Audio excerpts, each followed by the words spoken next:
بسم اللہ الرحمن الرحیم۔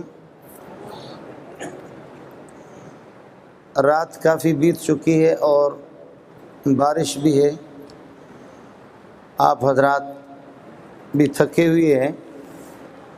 میں انشاءاللہ مختصر سبق کا ترجمہ کر کے اجازت چاہوں گا، پھر باقی اکابرین ہے۔ یہاں حاضری کے بعد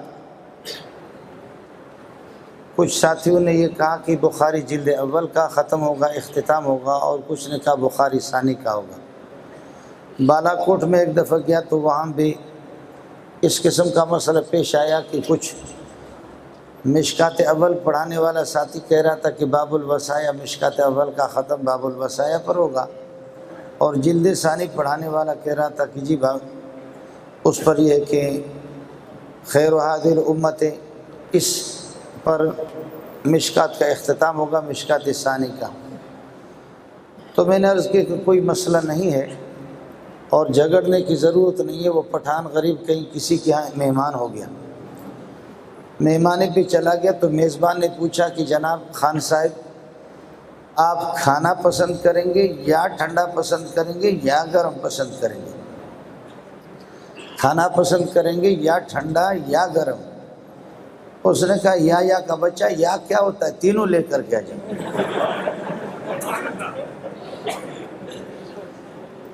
اور پٹھان بھی غصے میں آ گیا، کہنے لگے یا کیا ہوتا ہے، تینوں لے کر کے آ جاؤ۔ تو یہاں بھی میں نے ساتھیوں سے عرض کیا کہ بخاری اول کا ختم ہوگا یا بخاری ثانی کا، یا نہیں، یہ دونوں لے کر کے آ جائیں۔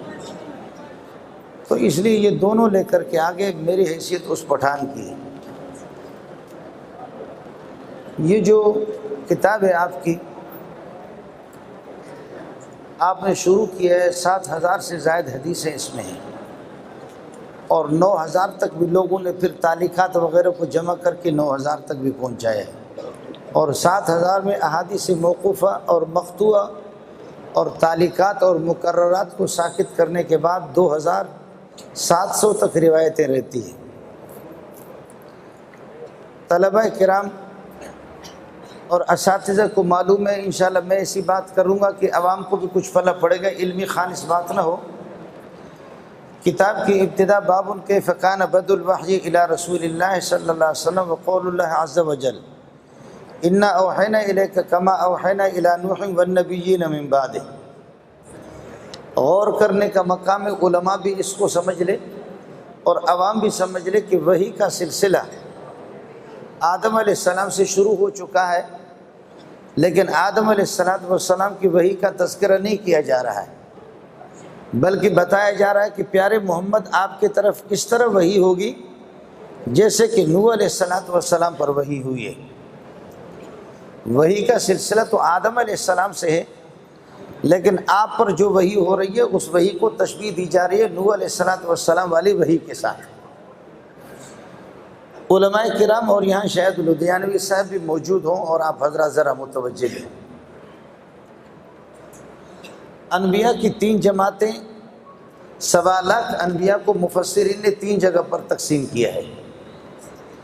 پہلی جماعت انبیاء کی آدم علیہ السلام سے لے کر کے نوح علیہ السلام تک، ان کا کام اور ان کی ذمہ داری یہ ہے، یہ احکام شرعیہ کو بیان کریں گے، جو مان لے تو سبحان اللہ، نہ مانے تو اس سے کسی قسم کا ٹکراؤ نہیں ہوگا۔ اس جماعت کا کام یہ ہے کہ اپنا مذہب چھوڑو نہیں، دوسروں کو چھیڑو نہیں،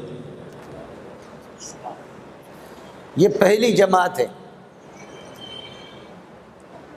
اگر کوئی بات مان لیتا ہے تو سبحان اللہ، نہ مانے تو اس سے کسی قسم کا الجھاؤ نہیں ہوگا اور اس سے کوئی ٹکر نہیں ہوگا۔ آدم علیہ السلام سے لے کر کے نوح علیہ السلام تک، نوح علیہ السلام یہ روتا زیادہ تھا، گریہ وزاری کرتا تھا، نام اس کا عبد الغفار ہے، اور نوحا و نوحا کا معنی زیادہ رونا۔ اللہ تعالی ہم سب کو یہ رونے والی نعمت بھی عطا فرمائے۔ یہ روتے زیادہ تھے تو اس وجہ سے ان کو نوح کہا گیا۔ ان کا کام یہ ہے کہ نوح علیہ السلام سے لے کر کے موسیٰ علیہ السلام تک احکام شریعہ کو، خدا کے حکم کو بیان کریں گے۔ بیان کرنے کے بعد اگر کوئی بات مان لیتا ہے تو مان لیتا ہے، نہ مانے تو پھر زبانی طور پر اس سے جہاد شروع ہوگا، اس کی برائی پر اور منکر پر نکیر کی جائے گی، اور زبانی جہاد ہوگا، جہاد باللسان جس کو کہا جاتا ہے۔ یہ نوح علیہ السلام سے لے کر کے موسیٰ علیہ السلام تک۔ تیسری جماعت موسیٰ علیہ السلام سے لے کر کے پیارے پیغمبر صلی اللہ علیہ وسلم تک، ان کا کام یہ ہے کہ حکم خدا کو بیان کریں گے، مسئلہ شریعہ کو بیان کریں گے، اور ایمان کی تفصیلات بیان کریں گے، اور کفر کی قباحت کو بھی بیان کریں گے۔ اس بیان کرنے کے بعد پھر حکم یہ ہوگا کہ مان لو، ایمان لاؤ۔ اگر ایمان نہیں لا سکتے تو پھر اپنے گھونسلوں کے اندر وہیں پر گھس کر کے عبادت کرو، چرچوں میں، مندروں میں اور کلیساؤں میں عبادت کرو، لیکن کفر کے پرچار اور کفر کی اشاعت کی اجازت آپ کو نہیں ہوگی۔ ہماری حکومتیں آپ کو تحفظ فراہم کریں گے، لیکن آپ کو ٹیکس دینا ہوگا، حتیٰ یؤتوا الجزیۃ عن ید وہم صاغرون، ذلیل ہو کر کے ٹیکس دو گے۔ کفر کے نعرے لگانے کے ہماری گلی کوچوں میں آپ کو اجازت نہیں ہوگی۔ پہلی بات آپ ایمان لائیں گے، اگر ایمان نہیں لائیں گے تو پھر یہ ہے کہ ہم آپ کو تحفظ فراہم کریں گے، آپ اپنے گھونسلوں میں، اپنی عبادت گاہوں میں عبادت کرو، لیکن یہاں اسلام کی روشنی صرف دنیا کے اندر پھیلے گی، آپ کو کفر کی پرچار کرنے کی اجازت نہیں ہوگی۔ آپ ٹیکس دیں گے، ہم آپ کے سارے حقوق آپ کو دے دیں گے، اور اقلیتوں کا لحاظ کریں گے۔ بصورت دیگر اگر یہ آپ کو قبول نہیں ہے تو پھر یا تم یا ہم۔ آپ حضرات بات سمجھ رہے ہیں؟ یا تم یا ہم۔ یہ حضرت موسیٰ علیہ السلام سے لے کر پیارے پیغمبر تک یہ 1.25 لاکھ انبیاء کی 3 جماعتیں میں نے آپ کو بتائی۔ اب ہمارے تبلیغ والی جماعت والوں کو اللہ جزائے خیر دے، وہ پہلی جماعت میں داخل ہیں۔ ہمارے تبلیغی جماعت وہ پہلی جماعت میں کہ اپنا مذہب چھوڑو نہیں، دوسروں کو چھیڑو نہیں، بس ٹھیک ہے۔ اگر آپ تبلیغی کو ڈھیلا اٹھا کر کے ماریں گے نا، تب بھی آپ سے بدلہ نہیں لے گا، اور وہ ڈھیلا اٹھائے گا، آپ بھاگ جائیں گے کہ شاید مجھے مار رہا ہے، وہ آپ کو مارے گا نہیں، وہ یہ کہے گا بھائی ٹھہرو، اللہ کے لیے بتاؤ یہ ڈھیلا پاک تھا یا پلید تھا، آپ نے مجھے جو مارا، میں اپنے کپڑوں کو دھوؤں یا نہ دھوؤں۔ آپ بات سمجھ رہے ہیں؟ یہ پہلی جماعت ہے۔ اور دوسری جماعت جو کہ جہاد باللسان کریں گے، باقی جہاد بالسنان، تلوار اور تیر نہیں اٹھائیں گے، یہ جمعیت علماء اسلام والے ہیں۔ آپ سمجھ رہے ہیں؟ یہ جمعیت علماء اسلام۔ اور تیسری جماعت یا تم ہم یا ہم، وہ ملا عمر ہے۔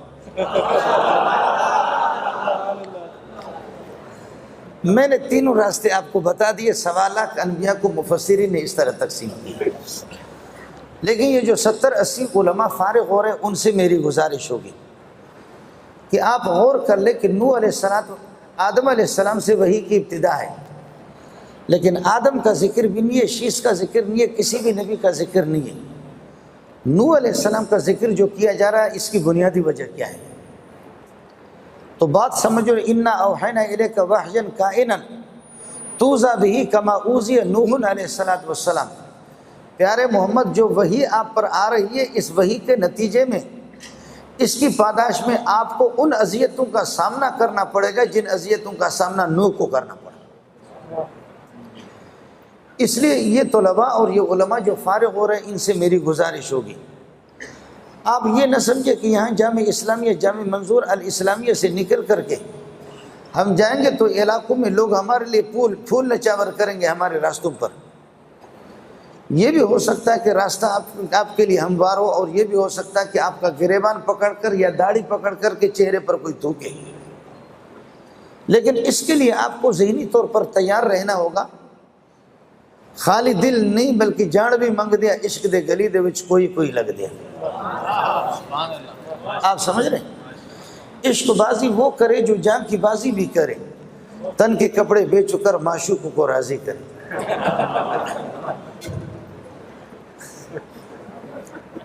ہمارے بلوچی میں حضرت اگر اجازت دے دے تو ایک اور ایک اور کہاوت ہے بلوچوں کے، بلوچ کہتے کہ کتا جب ہڈی کھائے تو دیکھ لے کہ موٹی نہ ہو، پھنس نہ جائے، یہ نکلے گی یا نہیں نکلے گی۔ عرب اس کو عرب لوگ کہتے ہیں فکر الخروج قبل الولوج، فکر فی الولوج فی الخروج قبل الولوج، داخل ہونے سے پہلے نکلنے کا راستہ سوچ لو۔ اس لیے جو علماء فارغ ہو چکے ذہنی طور پر تیار رہیں، یہ بھی ہو سکتا ہے کہ آپ کو علامہ فہامہ کہا جائے، اور یہ بھی ہو سکتا ہے کہ داڑھی پکڑ کر کے چہرے پر کوئی تھوکے، لیکن جس کے چہرے پر داڑھی پکڑ کر کے تھوکا جائے گا اس کا مرتبہ پھول والوں سے اونچا ہوگا۔ جس کی داڑھی پکڑ کر کے اس کے چہرے پر تھوکا جائے گا، لیکن آپ کے لیے مسئلہ یہ ہے کہ آپ یہ اس کے لیے راضی رہیں گے لطف سجن دم پہ دم، کبھی اگر آزمائش آ بھی جائے تو لطف سجن دم پہ دم، کہرے سجن گاہ ہوگا، یوں بھی سجن واہ ہوا، وہ بھی سجن واہ ہوگا۔ اس وجہ سے نوح علیہ السلام سے جہاد کی ابتدا ہوئی ہے، تو آدم علیہ السلام اور دیگر انبیاء کا ذکر نہیں کہ اس درمیان میں ایک بڑی تعداد انبیاء کے گزر چکی ہے۔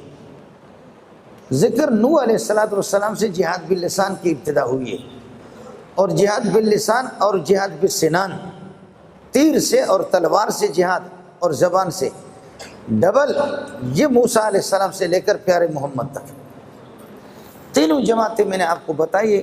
خیر طلباء سے میری گزارش یہ ہے، میں جہاں پڑھاتا ہوں تو اپنے ساتھیوں کو کہتا ہوں کہ راتوں کو اٹھ کر کے دعا کرو، ربنا ولا تحملنا ما لا طاقت لنا به واعف عنا واغفر لنا۔ آج کا مولوی اس قسم کے آزمائشوں کا متحمل نہیں ہے، آج کا ملا اس قسم کی آزمائش اور اس قسم کی اذیتوں کا سامنا نہیں کر سکتا۔ پیر سیف اللہ خالد کے قصے میں سنتا ہوں، اس کو آپ موجودہ آدمی نہ سمجھے، وہ بھی پرانے لوگوں میں سے۔ موجودہ جو لشپش قسم کے جو ملا ہیں ان کے لیے مسئلہ مشکل ہے، میں ان کی بات عرض کر رہا ہوں۔ اس کے بعد آپ کو معلوم ہوگا کہ امام بخاری رحمۃ اللہ علیہ نے کتاب شروع کر دی، وَبِهِ قَالَ حَدَّثَنَا الْحُمَيْدِي۔ استاد ان کا حمیدی مکی ہے، اور آخر میں جا کر کے کتاب جو ختم کی، وَبِهِ قَالَ حَدَّثَنَا احمد بن اشکاب۔ احمد بن اشکاب یہ مدنی ہے اور حمیدی مکی ہے۔ اسلام شروع ہوا مکے سے، لے کر جا کر کے پھیلا مدینے میں۔ پہلا استاد ان کا مکی اور آخری استاد ان کا مدنی، اور پہلی حدیث نقل کر دی انما الاعمال بالنیات۔ اعمال کا مدار وہ نیت پر ہے۔ اعمال کیا ہے؟ یہ بخاری کی 2 جلدیں جو آپ کے سامنے 1150 صفحات کی، میرے سامنے یہ پوری کتاب یہ اعمال کی کتاب ہے، یہ پوری کتاب اعمال کی کتاب ہے۔ اب مسئلہ ہے، طہارت بھی عمل ہے، صلاۃ بھی عمل ہے، زکوٰۃ بھی عمل ہے، حج بھی عمل ہے، یہ سارے اعمال ہیں۔ ان کا مدار فرماتے ہیں کہ اعمال کا مدار نیت پر ہے۔ نیت اگر پاور والی ہے تو عمل چھوٹا بھی ہے، بہت بڑا ہے، اور نیت اگر کمزور ہے تو عمل بڑا ہے تب بھی چھوٹا ہے۔ آپ اس کو سمجھیں گے نہیں۔ حضرت قاسم نانوتوی نے فرمایا بظاہر کبھی کبھی امتی بھی اعمال کے اندر نبی سے بڑھ جاتا ہے، عمل کے اندر امتی بھی نبی سے بڑھ جاتا ہے۔ آپ کو بھی تشویش ہو گئی، اور جن لوگوں نے پہلے سنا، جن کو تشویش ہوئی، انہوں نے اعتراض کر لیا کہ امتی نبی سے کس طرح عمل میں بڑھ جاتا ہے۔ تو مثال میں آپ کو بتا دیتا ہوں۔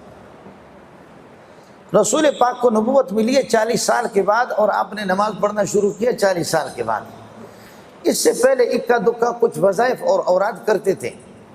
ابراہیم علیہ السلام کی دین کی کچھ باقیات تھی، لیکن باقاعدہ مستقل نماز نہیں۔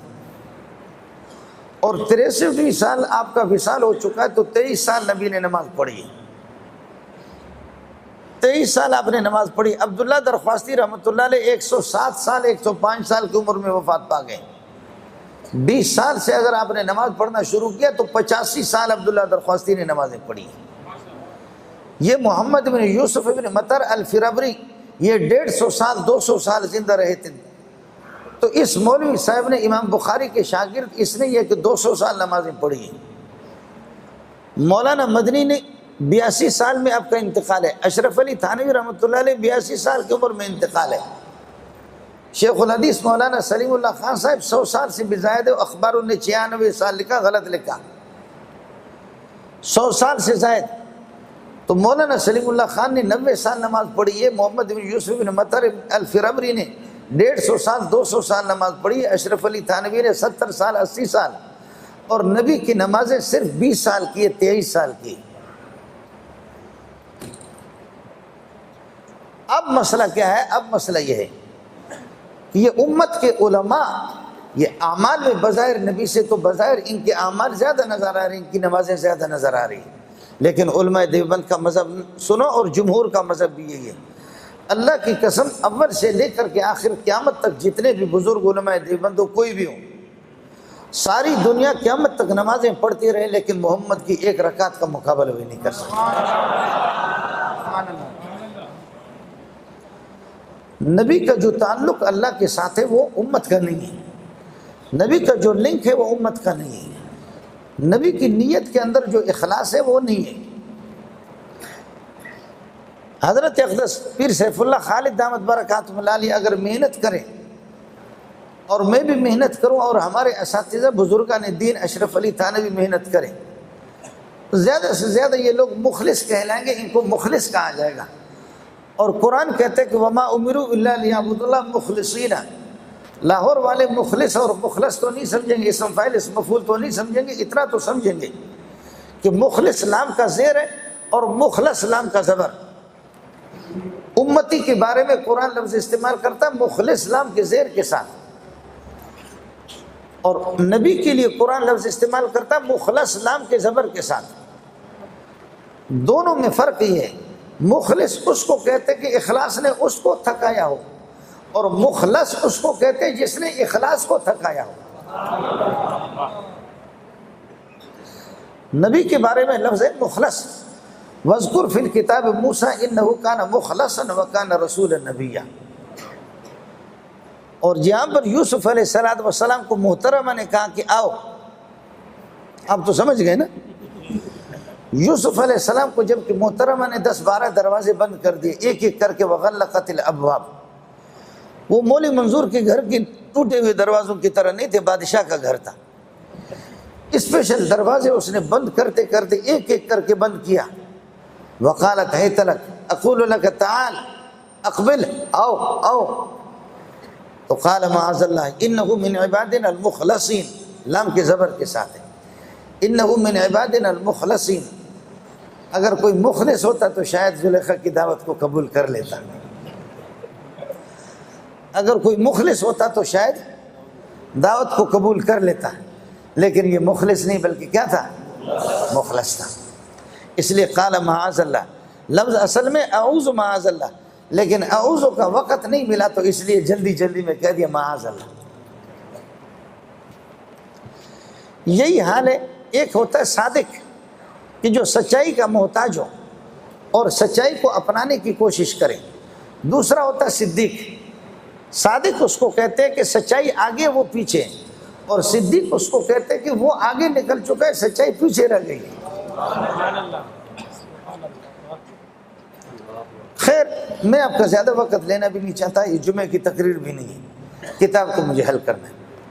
انما الاعمال بالنیات، یہ پوری کتاب 1150 صفحات یہ اعمال کی کتاب ہے، طہارت، صلاۃ، زکوٰۃ، حج۔ اب میں حضرت اقدس مولانا حفیظ اللہ کی کتاب کی طرف آ رہا ہوں،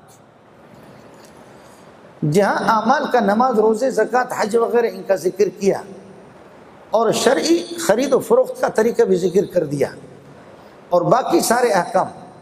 تو اب ان کو مانو، اگر نہیں مانتے ہو تو پھر آپ سے جہاد ہوگا۔ اس کے بعد کتاب الجہاد شروع کر دی، آپ کو یاد ہوگا کتاب الجہاد شروع کر دی، لیکن مجاہد بننا یہ بھی ہر ایک کی بس کی بات نہیں ہے۔ اس کے بعد پھر فرمایا کہ جو مخلص قسم کے مجاہدین تھے ان کا تذکرہ، ان کے مناقب ذکر کر دیا۔ ان میں سے ایک ہے سلمان فارسی رضی اللہ تعالیٰ عنہ، جو آپ نے دیکھا کہ سلمان فارسی رضی اللہ تعالیٰ عنہ کا بھی آخر میں جو روایت مولوی صاحب نے پڑھی ہے، یہ آپ کے کتاب کا مسئلہ حل ہو گیا۔ یہ مجوسی تھے، ان کے والد بھی مجوسی تھے۔ خندق کا جو مدینے کے دائیں بائیں جو کئی کلومیٹر پر یہ خندق جو کھڈا اور کھائی کھودے گئے، اس کا مشورہ سب سے پہلے سلمان فارسی نے دیا کہ جنگ اس طریقے پر لڑی جاتی ہے۔ 17-18 دن تک ان لوگوں نے گھیرے میں لیا اور دونوں طرف سے پتھراؤ، اندھادھند فائرنگ، پتھراؤ چلتا رہا۔ آخر کار ہوا آ گئی اور ہوا نے ان کی دیگوں کو جو دیگیں چڑھائے تھے وہ بھی سارا، اور وہ سارے کے سارے بھاگ گئے۔ اور اب بھی مزے کی بات آپ کو بتاؤں، یہ بابا امریکہ اور اسی طرح روس، وہ جو انسانی ڈھانچے بنا ہے، روبوٹ کہتے کیا کہتے ہیں؟ روبوٹ۔ یہ جو روبوٹ ہے نا، یہ روبوٹ میدان میں، یہ مولی منظور کے ہاتھ میں اگر کلاشنکوف ہے تو وہ روبوٹ وہ مجھے اڑا سکتا ہے، مولی صاحب کو بھی اڑا سکتا ہے۔ لیکن اس کا طریقہ آسان آپ کو بتاؤں، آپ یہ کر دیں کہ بڑا سا ایک کھڈا کھودیں اور آپ اس کھڈے کے اندر آ جائیں، وہ جب آئے گا تو اس کے بعد نکل نہیں سکے گا۔ یہ جو روبوٹ جو تباہ ہو گئے، یہ بھی تباہ اس شیر نے سلمان فارسی نے کیے۔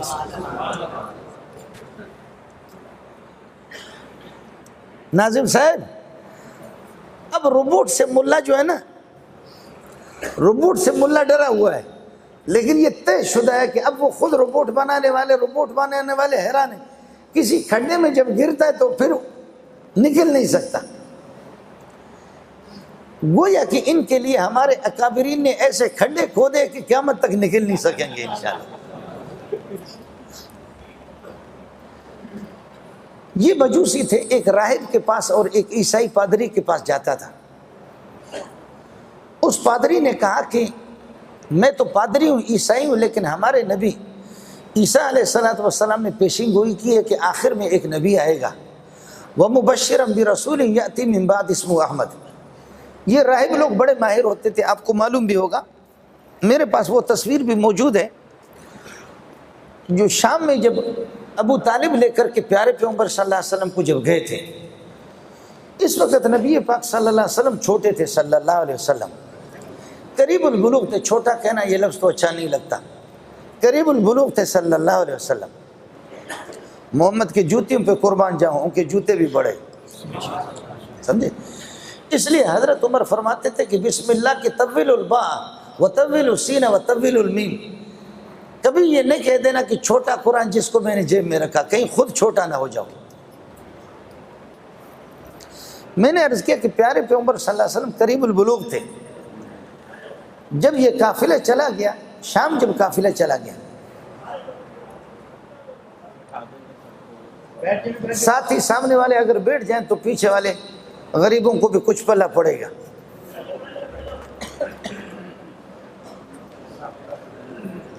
مہربانی کریں، آپ کا احسان ہوگا اگر آپ لوگ بیٹھ جائیں گے، سامنے والے ساتھی، اللہ آپ کو جزا خیر دے گا انشاءاللہ۔ تنگی یقیناً ہے، بہت رش ہے۔ جب یہ قافلہ جا رہا تھا ابو طالب کا، تو جس درخت کے نیچے لوگ پہلے بیٹھے ہوئے تھے، دھوپ تھی، شدید قسم کی دھوپ تھی۔ ابو طالب اپنے قافلے کو، عربوں کو لے کر کے جب وہاں قریب جا رہا تھا، تو باقی لوگ آ کر کے اس درخت کے سائے میں بیٹھ گئے، لیکن پیارے محمد کو جگہ نہیں ملی صلی اللہ علیہ وسلم۔ تو آپ ایسے کھڑے رہے، اس طرف نکلے، تو درخت نے یہ کر دیا کہ جس طرف پہلے اس طرف نبی تھے تو درخت نے اپنا سایہ اس طرف موڑ دیا، اور جب آپ کو وہاں جگہ نہیں ملی، آپ اس طرف آگے تو درخت کا سایہ پھیر کر کے نبی کی طرف آگے۔ میں صرف اپنے مسلمان بھائیوں سے یہ عرض کر سکتا ہوں، ہاتھ جوڑ کر کے علماء سے اور عوام سے یہ کہوں گا کہ درختوں کے سایہ اور درخت اور دریا کے موجوں نے اپنا رخ محمد کے کہنے پر موڑ دیا، آپ بھی اپنی زندگی کے رخ موڑ دے، خدا کی قسم کامیابی کامیاب ہے۔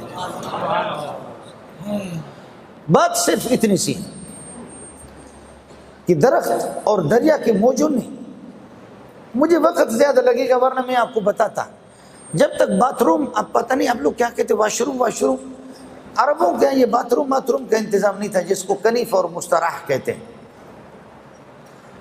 جہاں کھائیاں ہوتی تھی، کھڈے ہوتے تھے انہوں میں جا کر کے قضاء حاجت کے لیے جاتے تھے۔ اگر کوئی پردے کی جگہ ملی تو سبحان اللہ، پردے کی جگہ اگر کوئی ملی تو سبحان اللہ، اگر نہیں ملی کوئی ہموار جگہ ہے تو آپ صلی اللہ علیہ وسلم درختوں کو بلاتے تھے، تعالے یا شجرہ، تعالے یا شجرہ، تعالے، تو یہ درخت دور دور سے دوڑ لگاتے تھے، آ کر کے اس طرح گھیراؤ ڈال کر کے آپ کے لیے پردے کا انتظام کرتے تھے۔ اس لیے گزارش ہے ساتھیوں سے، میں نے عرض کیا کہ طوفان اور ہوائیں اور دریا کی موجیں اور جانور اور درخت اپنے سایہ، اپنا رخ انہوں نے موڑ دیا۔ یتفیع ظلالہ عن الیمین والشمائل میں آیت نہیں پڑھتا کہیں یہاں پر سجدہ نہ ہو جائے۔ آپ دیکھیں جب انہوں نے رخ موڑ دیا تو مسلمانوں سے میری گزارش ہوگی کہ محمد کے کہنے کے مطابق آپ اپنی زندگی کا رخ موڑ دیں۔ بہرحال حضرت سلمان فارسی کا عرض کر رہا تھا، جہاں بخاری میں ابتدائی عبادات کو بیان کیا اور اسی طریقے پر معاملات کو بیان کر دیا، تو اس کے بعد فرمایا اب ان کو منوانے کا طریقہ جہاد ہے، جہاد کو شروع کر دیا، اور پھر اس کے بعد مخلص مجاہدین کا ذکر کیا، ان مجاہدین میں سے سلمان فارسی بھی ہے، اور پھر اس کے بعد جہاد کا طریقہ بتایا کہ جہاد کا طریقہ کیا ہے، وہ مولانا عزیز الرحمان کی بخاری ثانی میں۔ اس کے بعد پھر جہاد کا طریقہ شروع کیا، اللہ آپ کا بھلا کرے۔ تو حضرت مولانا حفیظ صاحب کا پہلا حصہ تھا اور دوسرا حصہ یہ ہو گیا۔ حضرت کو بہرحال میں نے عرض کیا کہ ایک راہب نے، پادری نے، ان کو یہ سب کچھ علم تھا، ان کو بہت سی چیزیں کے بعد انہوں نے کہا کہ سلمان آپ مجوسی آتش پرست ہیں، میں عیسائی ہوں، لیکن آپ کو بتاؤں کہ ایک نبی آنے والا ہے، اور اس نبی کی نشانی یہ ہے، آخری نبی کہ ہمارے نبی نے بھی اس کے لیے پیشن گوئی کی ہے، اس کی نشانی یہ ہے کہ وہ صدقہ نہیں کھائے گا، صدقہ مولی منظور کھائے گا۔ وہ حضرت مولانا حفیظ اللہ صاحب، ترمذی میں ایک روایت ہے کہ یا اللہ سب سے زیادہ سخت مخلوق کون سی ہے؟ فرشتوں نے پوچھا سب سے زیادہ، تو انہوں نے کہا لوہا۔ اللہ نے فرمایا یا اللہ اس سے زیادہ سخت، کہا آگ ہے جو لوہے کو بھی جلا کر کے ختم کر دے، کہا اس سے زیادہ سخت، کہا اس سے زیادہ سخت، پھر پانی ہے جو آگ کو بھی بجھا دیتا ہے، کہا اس سے زیادہ سخت، کہا ہوائیں طوفانیں ہیں جو اس کو بھی، پانی کو بھی اڑا دیتے ہیں، کہا اس سے زیادہ سخت مخلوق، کہا صدقہ ہے جو تمام مصیبتوں کو ٹال دیتا ہے۔ یہاں تک حدیث پوری ہو گئی۔ آگے میں ساتھیوں کو کہتا ہے اس سے زیادہ سخت ملا ہے جو صدقے کو بھی کھا جاتا ہے۔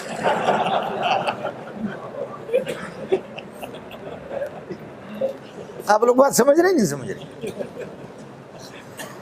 اس لیے ابتدا میں پہلے صفحے میں بھی آپ نے پڑھا کہ شدید سردیوں میں ایک نبی کی ذات میں 4000 انسان کی طاقت ہوتی ہے، لیکن اتنا طاقتور انسان تب بھی جب آپ پر وحی نازل ہوتی تھی، وَلَقَدْ رَأَيْتُ يَنزِلُ عَلَيْهِ الْوَحْيُ فِي الْيَوْمِ شَدِيدِ الْبَرْدِ، شدید سردی میں جب وحی آتی تھی تب بھی پیارے محمد کے پسینے چھوٹتے تھے صلی اللہ علیہ وسلم۔ اس کی وجہ یہ کہ یہ وحی، یہ احادیث، یہ قرآن بہت بھاری ہے۔ اِنَّا سَنُلْقِي عَلَيْكَ قَوْلًا ثَقِيلًا، اِنَّا سَنُلْقِي عَلَيْكَ قَوْلًا ثَقِيلًا، قرآن بہت بھاری ہے، حدیث بہت بھاری ہے، اور آخری جو حدیث ہے ثقیلتان فی المیزان سبحان اللہ وبحمدہ، یہ پورا قرآن اور حدیث بہت بھاری ہے، اور ان کو اٹھانے والا ملا وہ بھی بہت بھاری ہے۔ ان کو اٹھانے والا کیا ہے؟ ان کو اٹھانے والا ملا وہ بھی بہت بھاری ہے۔ یہ ملا سب سے زیادہ سخت طاقتور ہے۔ اگر آپ اس کی طاقت کو نہ سمجھیں نا تو یہ جو افغانستان والے ہوتے تھے 4-5 مہینے کی روکھی سوکھی روٹی 3 مہینے 4 مہینے یہاں سے سکھا کر کے ان کو بھیجتے تھے بوریوں میں، تو وہ آپ کھا نہیں سکتے، ہم لوگ وہ چبا نہیں سکتے، چبانے کے بعد حلق سے وہ جائے گی نہیں، جائے گی تو پھر نکلے گی نہیں، نکلے گی تو خون لے کر کے نکلے گی۔ لیکن یہ مولوی لوگ بڑے آسانی سے کھاتے۔ خیر عرض یہ کر رہا تھا کہ ابتدا میں اس حدیث کو بیان کر دیا، بہرحال انما الاعمال بالنیات کے اعمال کے اندر پاور جو آئے گا وہ نیت کی وجہ سے، میں نے عرض کیا کہ نبی کی نیت میں جو پاور ہے وہ امت کے لیے۔ اب اگر نیت میں پاور ہے، عمل چھوٹا ہے تو بہت بڑا ہے، نیت کمزور ہے، عمل بہت بڑا ہے لیکن کچھ بھی نہیں ہے۔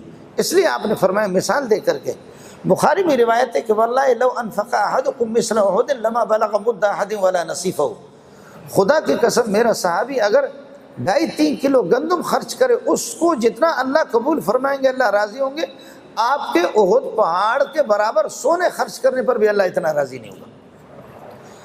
اس کی وجہ یہ ہے کہ صحابہ کی نیتوں پر آپ نے عمل کیا، ان کے دلوں پر۔ خیر، اب میں کہتا ہوں کہ میرے اعمال زیادہ وزنی، میرے اعمال زیادہ، نیت میری اچھی ہے۔ حضرت اقدس مولانا حفیظ اللہ شیخ الحدیث فرماتے کہ میری، مولانا عزیز الرحمن کہتے میرے اعمال وزنی ہیں، مولوی صاحب کہتے کہ میرے اعمال وزنی ہیں۔ امام بخاری نے پورا کتاب الاعمال، یہ 1100 صفحات کی کتاب، یہ کتاب الاعمال ہے۔ اب لڑنے کی ضرورت نہیں، تبلیغی کہتے کہ میرے عمل وزنی ہے، میں کہتا میرے وزنی ہے، تو فرماتے باب قول اللہ تعالیٰ وَنَضَعُ الْمَوَازِينَ الْقِسْطَ، ہم ان کو تولیں گے، اعمال کو تولنے میں پتہ چلے گا کہ کس کا عمل وزنی ہے۔ جھگڑنے کی ضرورت نہیں ہے۔ وہاں پر کہتے کہ ایک موٹا آدمی بھی لایا جائے گا، آدمی یہ سمجھے گا کہ بہت کچھ ہوگا، لیکن لا یزن عند اللہ جناح بعوضۃ، مچھر کے پر کے برابر بھی اس کا وزن نہیں ہوگا۔ ترمذی جلد ثانی کے اندر یہ روایت ہے۔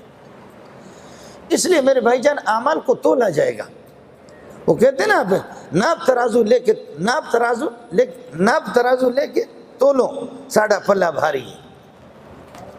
تو یہی ہوتا ہے کہ عمل چھوٹا سا ہے لیکن نیت نہیں۔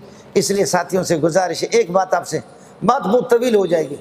سفیان ثوری رحمۃ اللہ علیہ، جو کہ آپ کے حنفی ہے، سفیان ابن عیینہ نہیں، سفیان ثوری رحمۃ اللہ علیہ فرماتے ہیں کہ اللہ کی قسم ساری کائنات میں، دنیا میں سب سے زیادہ مشکل کام اپنی نیت کو اللہ کے لیے خالص کرنا، یہ مشکل کام۔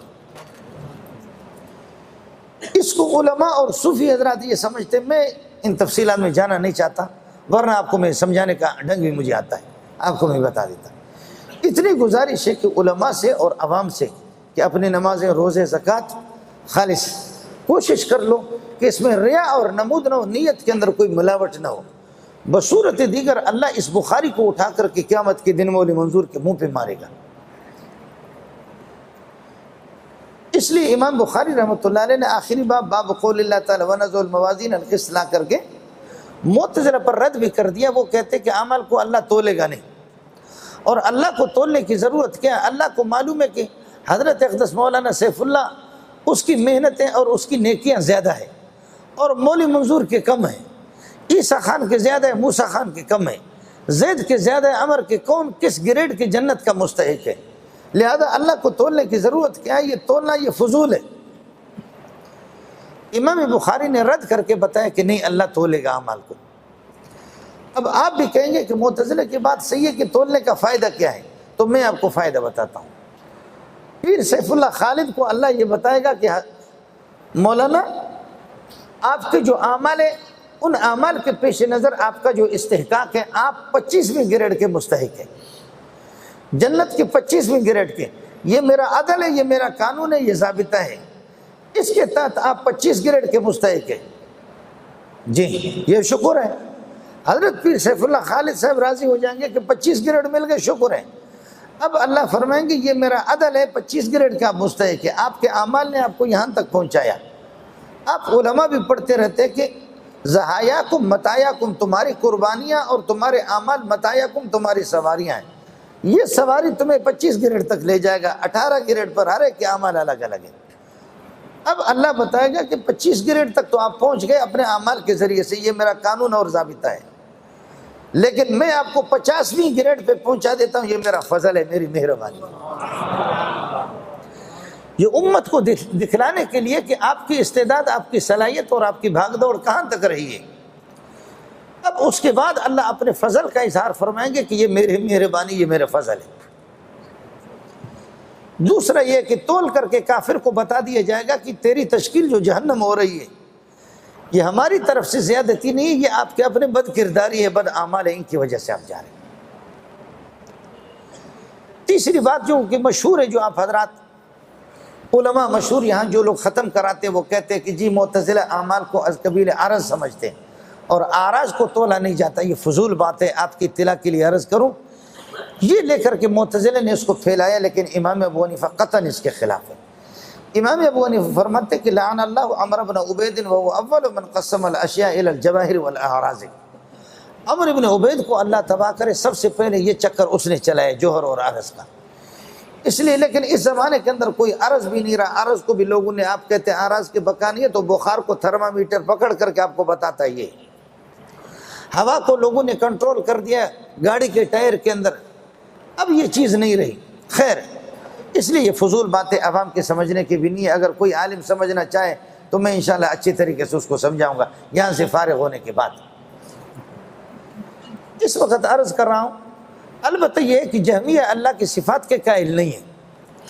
وہ کہتے ہیں کہ اللہ پاک، معتزلہ بھی کہتے ہیں کہ اللہ پاک نے قرآن پاک کو ایک بورڈ پر لکھا تھا اور جبریل وہاں سے پڑھ کر کے آ کر کے محمد کو بتاتے ہیں۔ اللہ نے خود اس کلام کو پڑھا نہیں ہے۔ امام بخاری نے رد کر دیا باب قول اللہ تعالیٰ، اللہ خود گفتگو فرماتے ہیں، اللہ خود کلام فرماتے ہیں۔ اور آپ نے پڑھا مشکات میں حدیث ہے کہ آسمان و زمین کی پیدائش سے پہلے اللہ پاک نے سورہ یاسین اور سورہ طٰہٰ کی خود تلاوت فرمائی ہے، اور قیامت کے دن اللہ، اور حتیٰ یسمع کلام اللہ، اس لیے اللہ کلام فرماتے ہیں۔ یہی متقدمین کا مذہب ہے، میں متاخرین کے مذہب کی طرف جا بھی نہیں رہا ہوں، میں بات ختم کر دیتا ہوں۔ بہرحال اللہ تعالیٰ اعمال کو تولیں گے، اللہ تولیں گے، آدم تولیں گے، جبریل تولیں گے، میکائیل تولیں گے، کون تولے گا؟ تو علماء کہتے حکم اللہ کا ہوگا، جبریل بھی موجود ہوگا، جبریل سے پوچھا جائے گا کہ آپ وحی لے کر کے آتے رہے، لوگوں نے وحی کو کہاں تک مانی؟ اور آدم علیہ السلام کو بلایا جائے گا، یا آدم قد جعلتک حکما بینی و بین ذریتک فقم عند المیزان، آدم آپ کھڑے رہ جاؤ، آپ کی اولاد کے اعمال کو آپ کے سامنے تولا جاتا، آدم بھی موجود ہوگا۔ حضرت اسرائیل علیہ السلام، ملک الموت کو بھی بلایا جائے گا، چونکہ وہ SHO اور TPO ان کی رپورٹ کا بھی اعتبار ہوگا۔ اب کوئی بزرگ، یہ کوئی خدا کا بندہ یہ کہے گا کہ میں تو نماز پڑھ رہا تھا اسی میں مر گیا، تو حضرت ملک الموت فرمائیں گے جھوٹ بول رہا ہے، یہ شراب کی بوتل چڑھا رہا تھا، میں نے اس کا روح قبضہ کیا، اس لیے اس کا بھی اعتبار ہوگا۔ اور لاہور والوں ایک بات اور بھی سمجھ لو، علماء نے لکھا ہے کہ وجیء بالنبیین والشہداء، شہداء کے اندر علماء داخل ہیں، علماء کو بھی بلایا جائے گا اور علماء کی رپورٹ کا بھی اعتبار ہوگا، انبیاء کی رپورٹ بھی لی جائے گی، انبیاء سے بھی خبر لی جائے گی کہ امت نے فکیف اذا جئنا من کل امت بشہید وجئنا بک علی ہؤلاء شہیدا، نبی آپ کی بات امت نے کہاں تک مانی؟ علماء سے بھی پوچھا جائے گا۔ اس لیے میری گزارش یہ ہوگی، جو لوگ محلے کے لوگ آ گئے یا دور دراز سے جو لوگ لاہور کے یہاں آ گئے، مدارس کو اور علماء کو غنیمت سمجھو، مدارس اور علماء کو غنیمت سمجھو، علماء کی کمزوریوں پر نہ جاؤ۔ کہتے کہ مولوی نے ہمیں کیا دیا ہے؟ مولوی نے آپ کو داڑھی دی، مولوی نے آپ کو پگڑی دی ہے، مولوی نے آپ کو نماز دیا، روزہ دیا، زکوٰۃ دی، حج دی، اور قرآن دیا، بخاری دیا، اور ابھی اس مہینے میں 70,000 حافظ قرآن کا امتحان دے رہے ہیں وفاق المدارس میں۔ اور آپ نے ہمیں کیا دیا؟ آپ نے مجھ سے یہ بھی لے لیا، یہ پگڑی بھی لے لی، میری قمیص بھی لے لی، شلوار بھی لے لیا، مجھے اس طرح بنایا۔ آپ سمجھ نہیں رہے؟ کہتے مولوی نے کیا دیا؟ آپ کوئی داڑھی منڈا اور شراب کی بوتل اس کے ہاتھ میں دے دو، تبلیغ میں بھیجو اس کو، اور پھر سیف اللہ خالد کے پاس اس کو لاؤ انشاءاللہ۔ پہلے دیکھ کر آپ کو شیطان یاد آتا تھا، اب انشاءاللہ ایک چلے کے بعد، دو چلے کے بعد آپ کو خدا یاد آئے گا۔ اب اس کی نماز اشراق اور اوابین کو آپ دیکھیں گے، اس کی تہجد گزاری کو آپ دیکھیں گے۔ جی ہاں، اگر آپ کو باور نہ ہو تو پھر انشاءاللہ میں آپ کو بات بھی کرا دیتا ہوں، بلوچستان کے سرداروں کی بھی، ایسے ایسے سردار جو سینکڑوں لوگ قتل کر چکے ہیں، لیکن جب تبلیغی جماعتوں میں جڑ گئے، تبلیغی جماعتوں میں جڑ گئے، اب وہ علماء کے جوتے سیدھا کر رہے ہیں۔ ان کو کبھی بھی آپ کی کسی حکومت نے کنٹرول نہیں کیا، جو حکومتیں کہتی ہیں تو جھک مارتی ہیں، ڈاکو کو کہاں کنٹرول کرے گا؟ ان پر کبھی کسی نے کنٹرول نہیں کیا، ان پر کنٹرول کیا تو علماء نے کیا، ان پر کنٹرول کیا تبلیغی جماعت نے، خود سردار ہیں، میرے دوست ہیں، میرے جوتے بھی سیدھا کرتے، ایک نہیں کئی ہے۔ مجھے ٹیلی فون کر کے کہہ رہے ہیں مولوی منظور وقت دے دو، میں نے کہا سردار صاحب آپ نے تو فلان آدمی کے سینے میں پورا برس چھوڑ دیا تھا معمولی بات پر، کہنے لگا یار اب مولویوں نے شکار کیا، آپ ٹائم دے دو۔ میں نے کہا آؤ جامع فاروقی میں، آ گیا سردار صاحب، میں نے دیکھا اتنی بڑی داڑھی، ہاتھ میں تسبیح، میں نے کہا سردار صاحب یہ کیا ہے؟ یہ پگڑی، یہ چیز؟ کہنے لگا یار تبلیغیوں نے شکار کر دیا، بس ہم کبھی کسی فوج سے کبھی کسی سے شکار نہیں ہو گئے، ہمیں شکار کیا تو محمدیوں نے شکار کیا۔ اور یاد رکھو کہ قرآن میں صبغت اللہ ہے، اللہ کا رنگ جس پر لگ جاتا ہے اس کی رنگ بھی الگ ہو جاتی ہے۔ صبغت اللہ ہے، یہ جا کر کے راوڑ میں دیکھو جن پر اللہ کا رنگ لگا ہوا ہے، آپ دیکھتے رہتے ہیں۔ تو عرض یہ کر رہا ہوں کہ علماء ابھی آپ باور کریں نہ کریں، ابھی آپ کے بلدیاتی انتخابات ہو گئے، بلدیاتی انتخابات میں تقریباً 20-25 صحافی حیدرآباد اور میرپور خاص چلے گئے، 40-45 ناظم اور علاقے کے چیئرمین، کوئی 70 سال، کوئی 60 سال، کوئی 50 سال کا، کوئی 40 سال کا۔ اب صحافی ان سے پوچھتے ہیں کہ ابا تو کہ دعا کنوت چیتی، آپ کو دعا کنوت آ رہی ہے؟ کہتے ہیں ہاں چیتی، وہ چھائے انا اعطیناک الکوثر فصلی لربک وانحر۔ جی یہ آپ کے ملک کے چیئرمین ہیں جو دعا کنوت کہیں انا اعطیناک الکوثر، ابا کہتے تو بے تم بیٹھ جاؤ، ابا تو کہ دعا کنوت چیتی، آپ کو دعا کنوت آ رہی ہے؟ کہتے ہیں ہاں آ رہی ہے، وہ بدھائے سناؤ، کہتے ہیں الحمدللہ رب العالمین الرحمن الرحیم۔ یہ دعا کو خدا کی قسم 45 سے زائد آپ کے کیا ہے چیئرمین اور ناظم ایک کو بھی دعا قنوت یاد نہیں۔ پھر بھی آپ کہہ رہے کہ مدارس نے ہمیں کیا دیا، میں ان تفصیلات میں جانا نہیں چاہتا۔ راوڑ کی شاخیں الگ، ان کے حافظ الگ، اور بلوچستان، سندھ، سرحد، پنجاب کے چھوٹے چھوٹے مکاتب ہمارے وفاق میں داخل نہیں ہے، بڑی تعداد حافظوں کی، لیکن جو وفاق المدارس میں ابھی جو امتحان دے رہے وہ 70,000 کے لگ بھگ ہے۔ اور اس کو بھی سمجھو، دبئی، قطر، مسقط، سعودیہ میں بلوچ رہتے، میں بلوچوں کے پاس جاتا ہوں، پوری ہماری بلوچ برادری وہاں رہ رہی ہے۔ سعودیہ جہاں پر ڈیزل ہے، پٹرول ہے، سب کچھ ہے، سونا ہے، چاندی ہے، سعودیہ میں سالانہ حافظوں کی تعداد ایڑی چوٹی کے زور لگا کر 4,500 ہے۔ لاہور والوں کچھ تو انصاف کرو نا، اور ناراض بھی نہ ہو جاؤ۔ یہ جو آپ کہہ رہے عبد الرحمن سدیس آ رہا ہے نا، اس سے پتہ بھی کرو، ابھی سدیس آئے گا، آپ لوگ جائیں اجلاس میں ضرور شریک ہو جائیں، جمعے کی نماز پڑھائے گا عبد الرحمن سدیس۔ عبد الرحمن سدیس کے اساتذہ آپ کے پاکستانی ہیں، آپ کون سی سدیس کی یہ ہے کہ خواب دیکھ رہے ہیں؟ سدیس اور شریم اس قسم کے جو ائمہ ہیں، عربوں کو خود بھی قرآن پڑھنا ابھی نہیں آتا تھا، آپ کے پاکستانی وہاں گئے، انہوں نے تجویدوں کو سکھا دی۔ میں کوئی اوپر کی فیرنگ نہیں کر رہا، میں اندر کا آدمی ہوں، مجھے حقائق معلوم ہے، شاید آپ کو معلوم نہیں، میں پورا اندر گھس چکا ہوں، اس لیے خدا کا شکر ادا کرو۔ میں عرض کر رہا تھا علماء کی رپورٹ کا بھی اعتبار ہوگا، اللہ کا حکم ہوگا، آدم بھی موجود ہوگا، حضرت جبریل بھی موجود ہوگا، حضرت اسرائیل موجود ہوگا، علماء کی رپورٹ کا بھی اعتبار ہوگا۔ اب چلیے گا، انبیاء کا حساب کتاب نہیں ہوگا، نبی آئے گا اس کو چل تیرے لیے جنت ہے، ان کا حساب کتاب نہیں ہوگا۔ جیسے کہ ہم ایئرپورٹ پر جاتے ہیں نا، تو میری کالی پگڑی کو بار بار مشین لگاتے ہیں، کہتے مولانا اتار دیں، یہ بھی اتارتے ہیں، اور پھر میں بعض کو کہتا ہوں ادھر دیکھ لو کہ کوئی بم نہ ہو۔ ہم غریبوں کو وہ ذلیل کر کے ایئرپورٹ پہ چھوڑتے ہیں، داڑھی والوں کو اور کالی پگڑی والوں کو۔ دبئی کے ایئرپورٹ پہ پکڑ کر کے مجھے انہوں نے 1.5-2 گھنٹے بٹھایا، انت من طالبان، آپ طالبان کے؟ میں نے کہا واللہ لست من طالبان، میں طالبان کا نہیں۔ سمجھایا لیکن کچھ بھی نہیں۔ آخر کار مجھے سمجھ میں آ گیا، میرے جیب میں تھا، میں نے نکال دی وہ سرٹیفکیٹ، میں نے کہا نا دکتور، میں دکتور ہوں، PhD ڈاکٹر، جیسے آپ کے لاہور میں علامہ اقبال ڈاکٹر گزرا، تو میں نے وہ اپنی سرٹیفکیٹ نکال دی۔ اب میں کہتا ہوں عالم ہوں، حافظ ہوں، مفتی ہوں، تو اس کو تو کوئی جانتا بھی نہیں شیخ الحدیث کو، اب یہ سرکاری ڈگریاں ہوں کیا بہت بڑی چیز ہے، تو میں نے نکال دی، میں نے کہا نا دکتور۔ یا شیخ واللہ انت دکتور؟ میں نے کہا جی ہاں دکتور، تور جی ہاں دکتور، انت دکتور؟ میں نے کہا دکتور۔